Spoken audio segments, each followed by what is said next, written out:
Hello and welcome to the show. Today in space, we're going to try something different. I have my friend John here with me. Hello. Hello. And today we're going to do something a little different. We're going to switch it up. We like talking, but we're going to try and restrict ourselves to a certain amount of time. Yeah, let's stick to it. We've done the hour and a half, 3 hour, just sit down and talk.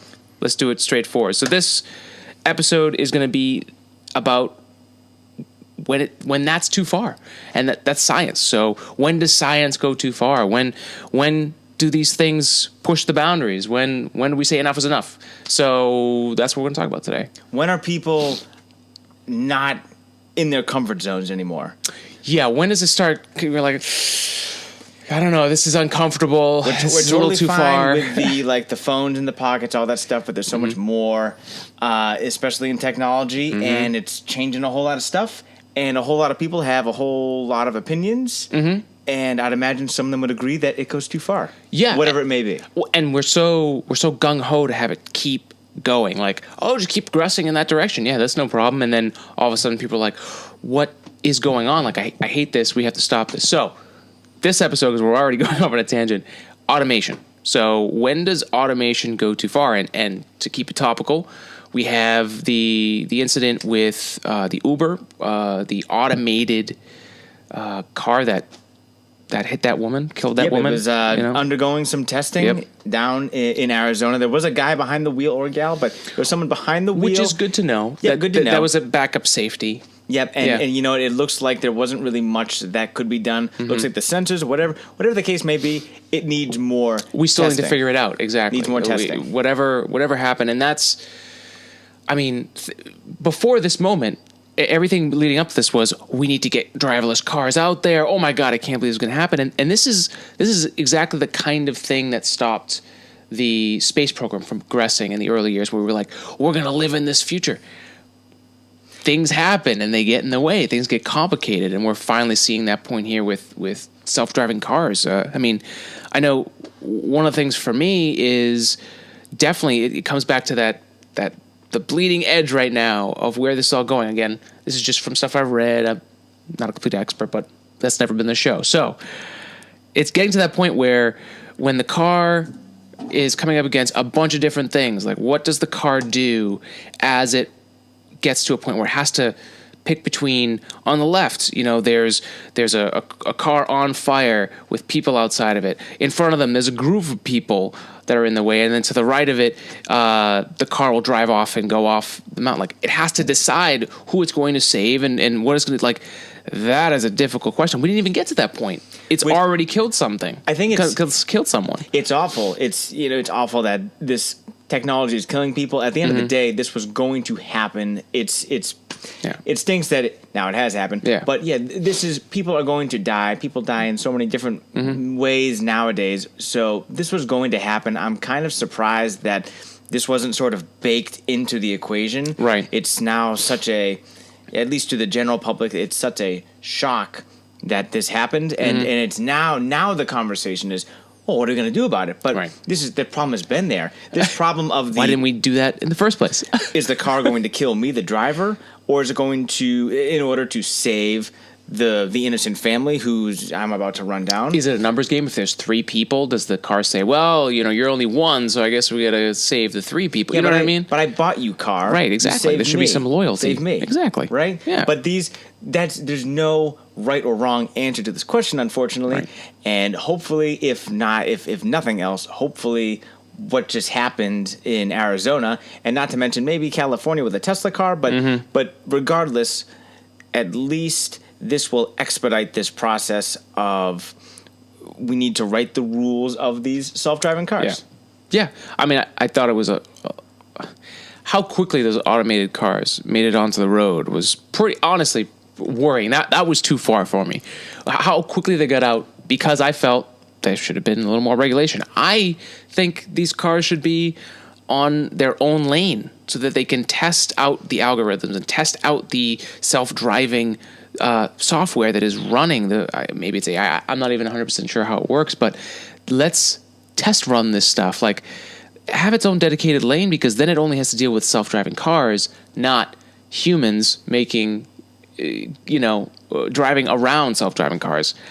Why throw that much at it at right away? I mean, I guess you could be excited about where it's going, but you can also be pretty pompous about it. It is amazing to think, though. I remember 5 or 6 years ago saying, in 10 years, cars will be driving themselves. And people close to me, honestly, just kind of laughed.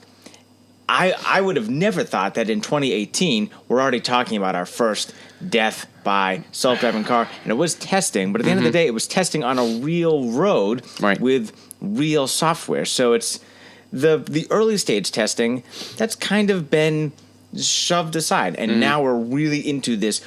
We want to get this to market next year. Yep. And that's dangerous. It is dangerous. It is dangerous. And I think that's part of the worry some people have with SpaceX, with how fast they're moving. But that's not what we're talking about today. We're talking about automation. So let's switch to the next thing, because I think we covered that pretty well. What are some things with automation? Because automation being something that is automatically doing tasks for you, like driving, for that example, or simple tasks like, this machine needs to do medical stuff, so it needs to go from this tube to this tube to this tube. You program that in there to do that. Now you're not doing it by yourself, and then you're free to do it.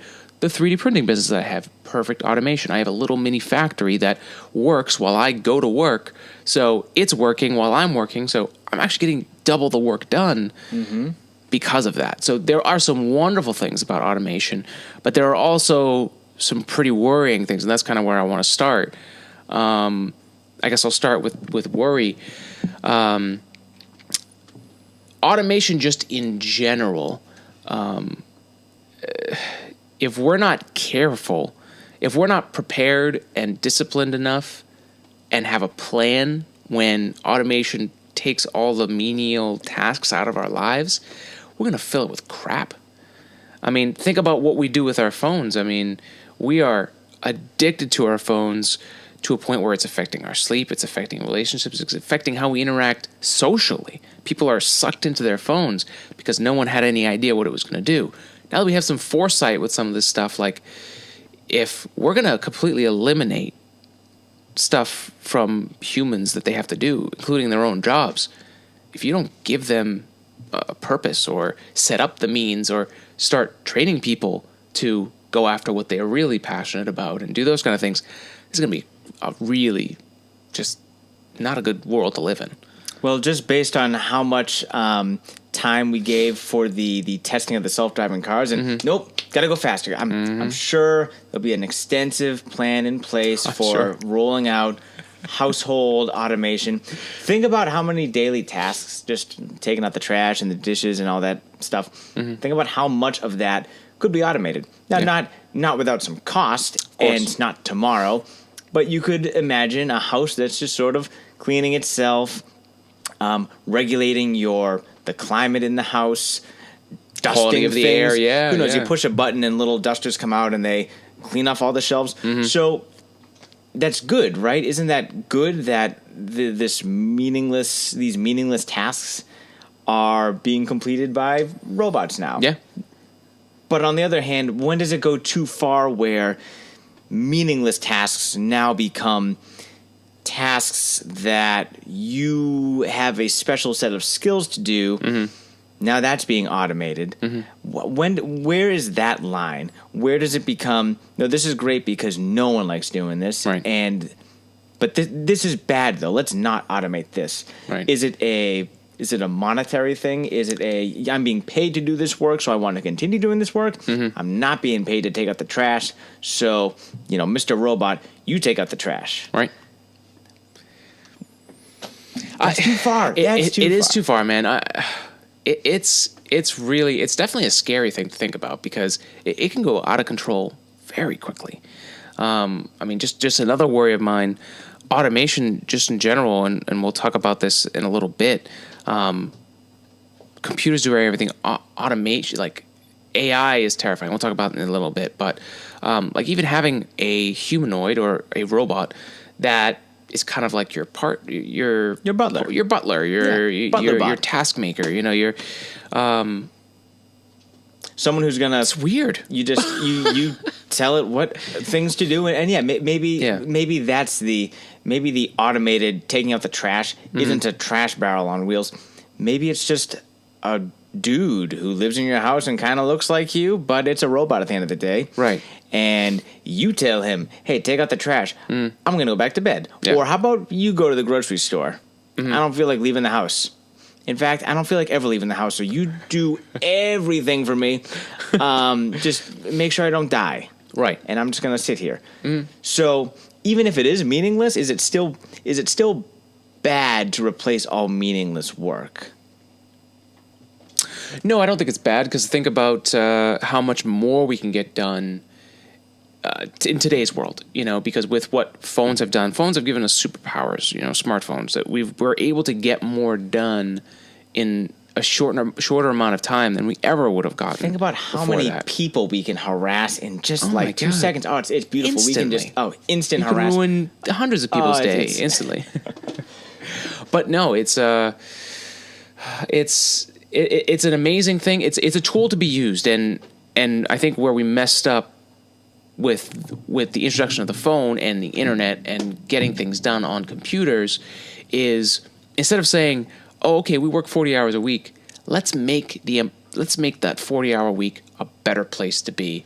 We're going to get more work done, but let's not super stress ourselves. Let's not have ourselves glued to these things on a daily basis where we have to start worrying about the actual color of light that is radiating from that device, because that will actually ruin your sleep cycle. We've gone too far. That we're literally ruining. We're moving too fast. We touched on this a little quick. We're progressing quicker through these things than we're really able to adapt to. Like, our adaptability, and I think that's where it happens with a lot of people, is a lot of people are just like, whoa, slow down. Like, I am not ready for that. And I think you see that on the coast. The coasts are usually the people in the U.S. The people that live on the coast are usually the ones that adopt things early. And then the middle of the country is the one that, it's like, hey, well, if it's helpful, I'll use it. Otherwise, don't really have a use for it. Yeah. Just ask the Amish. And I think that's okay. But we're moving so fast, like, especially with phones. I mean, 10 years since the first iPhone?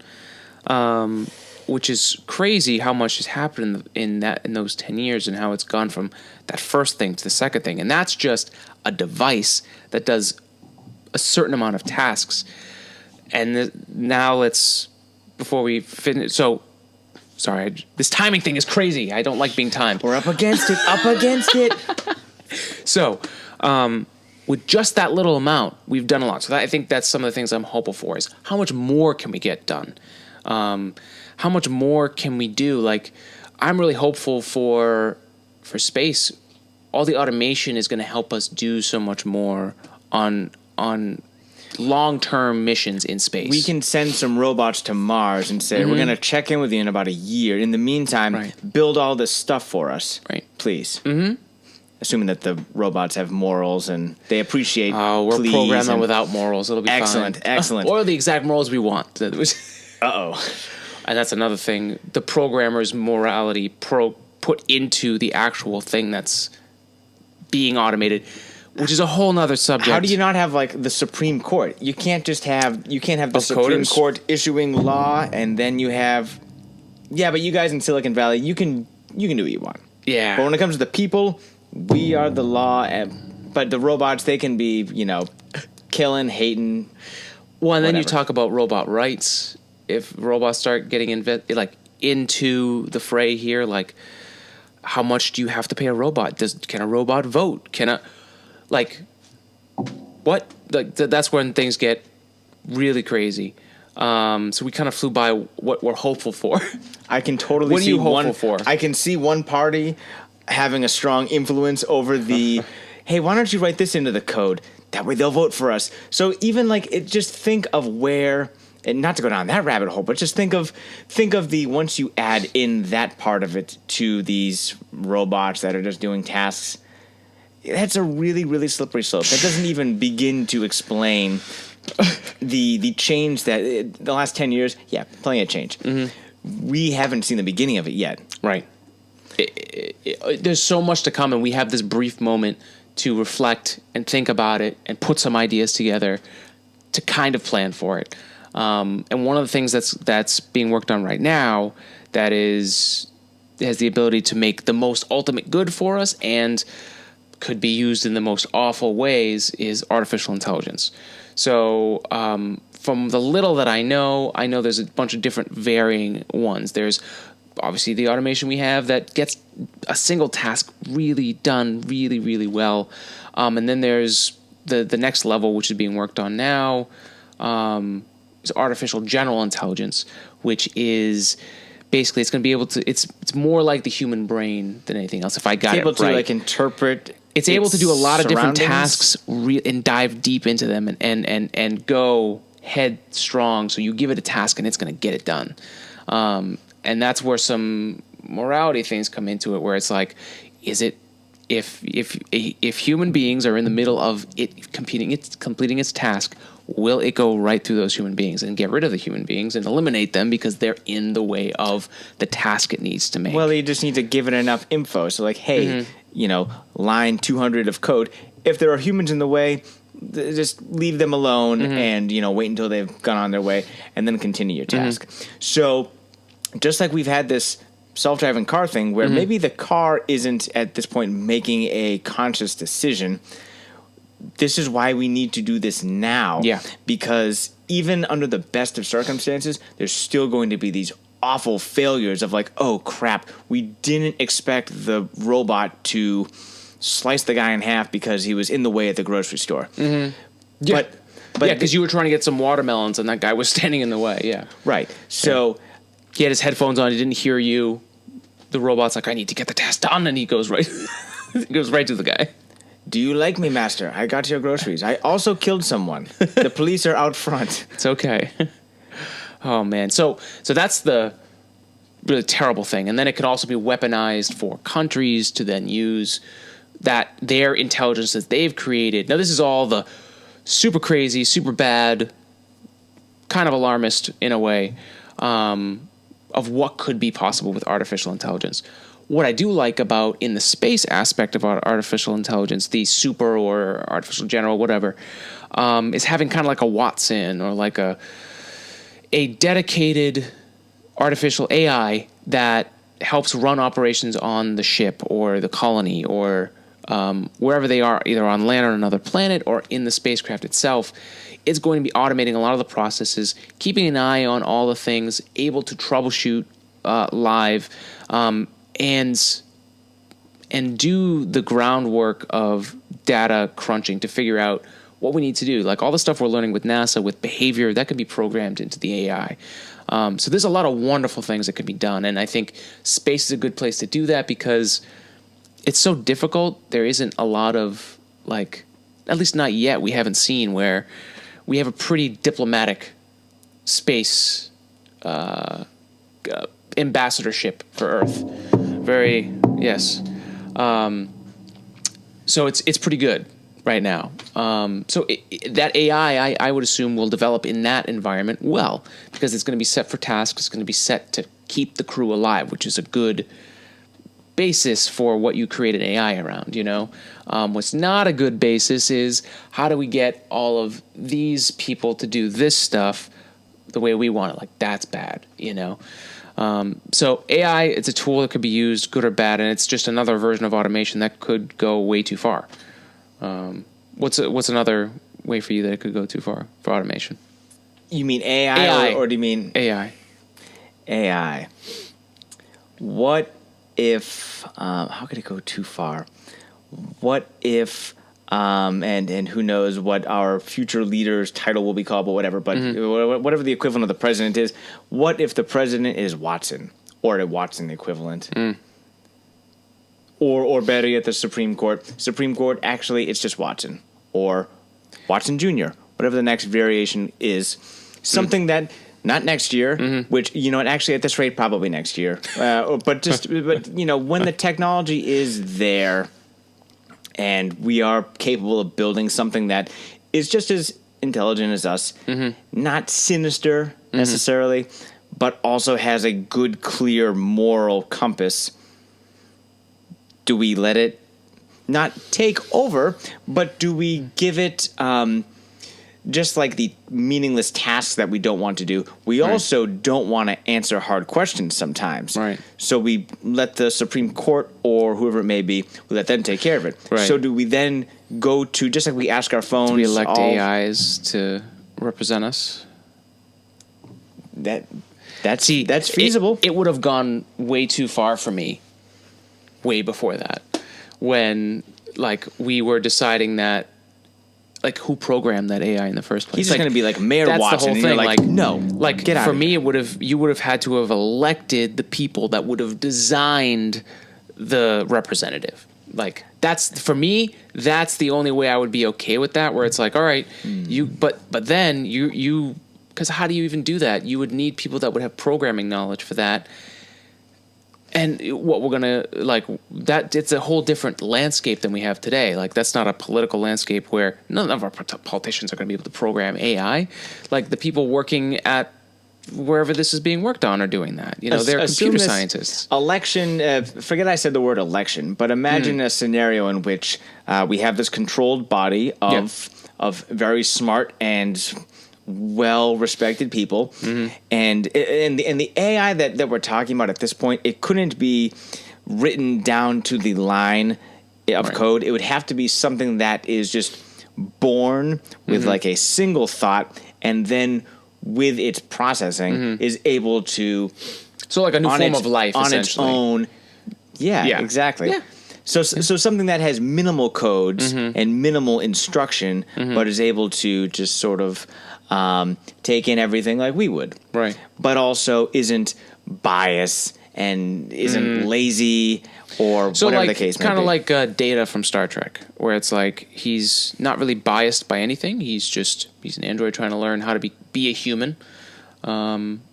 And he's not really bad. He's got his motivations. Yeah, he's got his motivations, but I don't want motivations though. I want something that's void of any. So here's the thing. So in our reality right now, it's the programmers that give that. It's all a reflection of the programmer, right? Which is something that I've just started getting into. It came up. Someone who used to work at Google is going around. I forget the name. But they're going around talking about this, how, you know, there is a morality, like especially this stuff on our phones, like how those apps are designed, whether they're really eye-catching or like they're programmed to be addictive. They want you to be on their app to pay for this stuff. So it's like they've programmed it with a little twist that's, we want you to do this. So all of that stuff matters, and I think people should be held accountable for that stuff too. To what extent, I have no idea. I'm open to that discussion. But let's go lightning round. Let's challenge each other in automation where things go far. So, automation of food, like McDonald's. If McDonald's goes completely automated, what's too far for you? What would be too far for automation in fast food or just food delivery in general? I really like. You know what? Actually, I'll spin this. It could all be automated. If there's one industry where I don't mind, where people aren't, like a robot isn't going to shed a hair into my soup. Right. To put it in layman's terms. But have you been, there's a McDonald's near us. They've actually installed, have you been into the one? It's down at the intersection here. No, the one that you just redid? I haven't been in there yet. New McDonald's, folks. Yeah. It's like a museum. It's brilliant. So it's what they did is they removed the typical cashier counter. There's still one there if you choose to, but they've replaced them with 4 touchscreen kiosks in which if you go into the restaurant to place an order, there is no person there waiting to take your order. It's just a screen, and you input whatever you want. Now, advocates would say, "Hey, this saves time. This cuts labor costs." But I would say, "But you still messed up my order because the guy in back is still human, and he's the one still making the food." Right. So, and nothing, guy in the back. I'm sure you got plenty on your plate. But if you automate that too, I can't imagine it having a negative impact on me. Now, if I work in the fast food industry, right. obviously this makes me this renders me useless. I've seen, and not so much here in America, but in Korea, where all of this, I mean, they've already they're going next level. That's yeah. too far. They're No, 10, like that's 10, 15 years ahead. Yeah. There are more and more restaurants there that are going completely automated, where there's a head chef and there are a couple people monitoring everything, but the food is being prepared by robots. There aren't any waiters or waitresses. They come out on little in like a conveyor that's sort of built between all of the booths. Your little panel opens up, comes out, there it is. Yeah. As long as I don't work in that, and I feel like we would say this about every industry, as long as I'm not in that industry making my living on that, Right. I'm okay. So, food. Would you eat food that was made by a robot, or would you send it back? No, probably not. But I have no problem with people who want to eat that food. I know that they could definitely get food grade down to the point where it's very sterile. You're not worried about many contaminants. Like basically, like you said, there could be a few chefs and an owner. Like you could literally have it where I have it with my 3D printing business, where I have a few little mini factories and I can let them run, and there's only one person that really needs to be there and own it. So you could have one owner of the McDonald's automated food restaurant, and one guy owns it, and he just goes around and maybe he pays a guy to just run all the machines. I don't have a problem with that. My problem when it goes too far is so it's the transition from human workers, to automation. Is the company simply doing it to cut costs? And if so, I think there should be are you just going to just get rid of the whole workforce once you have enough money to go automated?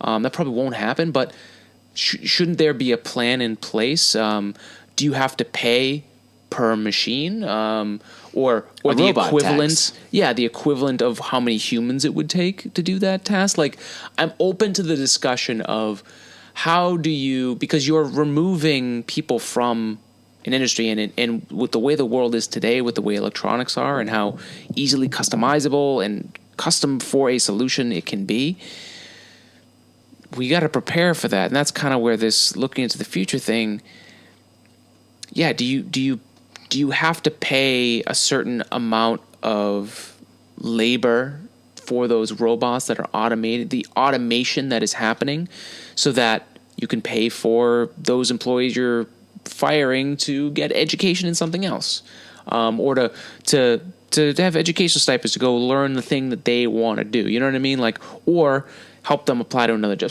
Something that does that, I think, makes sense. Could be wishful thinking. That's not honestly going to happen. It's very definitely wishful thinking. No way it's gonna happen. And someone I wish it would. who was a pioneer and did that first would be the only chance, I think, of solidifying that as that would then be. I'm trying to think of the word. The precedent. Set the precedent right away, and it's like, oh, okay, yeah, that's what we're gonna do. Would you go into a barber shop without any barbers? No. Why not? No, that's terrifying to me. Have you ever had a bad haircut? I don't trust a machine that could. My phone could crash an app. I do not need the scissors app to crash while it's. Well, I mean, cutting if you're getting into a self-driving car and the car's going 80 miles an hour, at the end of the day, that's just as risky as of course, something perhaps snipping your hair. As you can tell, I haven't had any robots snipping my hair in a while. And we're, of course, making a completely fantastical automated robot in our heads. Like my it's like all these arms. It's like basically out of like Looney Tunes. There's just all these arms come down and they can do everything to you. Yeah. That. Not to mention, the barber that I see now, very talkative, maybe a little too much, but I really enjoy going to him. Yeah. Because. No, believe me, I do like going to my barber despite my goofy hair right now. But I really like going there and having a conversation. So, do we just add in an AI barber voice? Right. How do you like your hair, or is that right. is that just just skip it? So I guess then because we should close up here. Our time is short. We're up against it. We're up against the clock.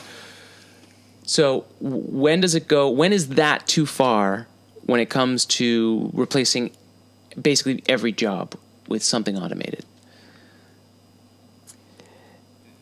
You said it perfectly earlier. There needs to be a plan. And if there's one thing that we know about people in general, it's that we never seem to have a plan. Whether it's day to day, whether it's for the whole race, we don't have a plan. Yeah. So all of this is only going to lead to bad things. And I'm not being a Debbie Downer or a pessimist, but just if we continue on this path of we're taking your jobs and we are not, this isn't like, this isn't necessarily we remove the horse and buggy industry, but good news, there's a car industry. You can go hop in there. Right. The people who are driving cars now for a living, like let's say you're an Uber or Lyft driver, which is, think of how new that industry is. So you're an Uber or Lyft driver now, and actually Uber and Lyft are going to automate all of their cars. Well, there's not so like, oh, you can just go and drive well, actually everything's driving themselves now, so you can't drive anymore. Right. Oh, and that goes for the semi-truck drivers too, who are hauling, think of how many jobs that will render useless when the semi-trucks are hauling themselves. So until there's a plan, it will only be bad for us. Bad. Yeah. Bad. Yeah. The problem is though, is that all of the solutions that have been floated there is no. The reason that there is no solution right now. And the possible solutions, like, don't get me the fixed income, like. And that's only come into my mind recently as a potential solution. I don't like it. I don't like that either. And so here's where it goes too far for me, when automation replaces everything. We're not evolved yet to, like, as a human species, we're not evolved yet to have everything taken away from us. Those menial things, we're barely even, with all the research that's coming out today with microbiomes and in a nutshell, basically, because of the environment we live in and that we've had to mass produce to feed all these people, we've kind of torched the nutrients and the culture of stuff that people are ingesting. They're not getting the right cost. They're getting chronic diseases that are coming up. Again, it's just initial research, but I've looked a lot into it. I've had some issues myself, and there's a definite direction we could move in the future here, but we need to pay attention to what are the things as human beings that we need to keep intact.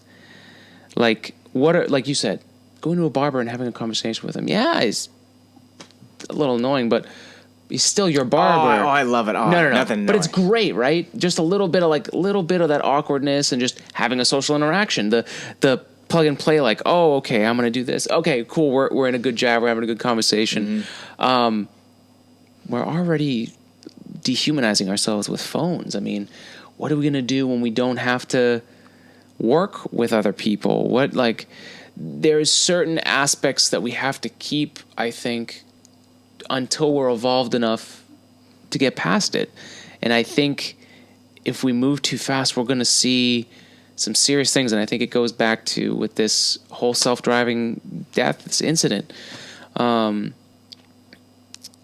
We have to be scientific about it. We have to go forward because there are problems we don't know that are going to happen. And if we don't test and continuously poke and prod and see where things go wrong and then adjust, we're just going to keep causing major problems that the automation solved this thing, but now we got to come up with something else to fix this thing. That's not solving a problem. That's just making everyone do more work for no reason when we could just be testing it the whole time.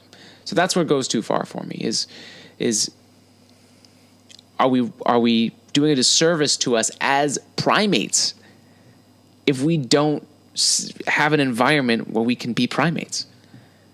Like, I know we'll be able to adapt, but is it a good adaptation? Is it going to make us, is it better for us in the long run? I don't know. I don't think so.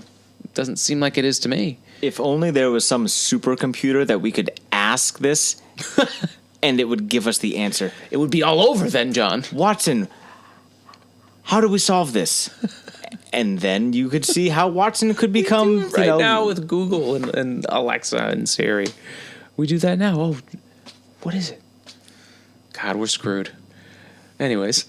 At least until next episode. Until next episode. So this was good. I like this. Folks, if you guys enjoyed this, please let us know. We'd love to come back and just do these topics where we just kind of rant and talk about what we think could happen, what we like, what we don't like. Feel free to let us know. Email us at todayinspacepodcast@gmail.com. Find us on Twitter at todayinspacepod. We finally have our own podcast page. You can find me at El Greco, ELGR3CO. And you can find us at the website todayinspace.net. Don't forget, we also have merch. We've got our t-shirts over at todayinspace.threadless.com. They're $18 each. You can help support the podcast. We also have our sponsor with Audible. You can get your free first book and a free trial. If you go to audibletrial.com/todayinspace, get your free book. We'll be recommending one on this episode. So definitely go check that out. Thank you guys for listening. I hope you guys have a great week. Thank you, John, for coming on. This was fun. Thank you for having me, Alex. As always. Always a pleasure. As always, spread love and spread science. Have a great week. Get out there. Do what you got to do, guys. Enjoy yourselves. See you later.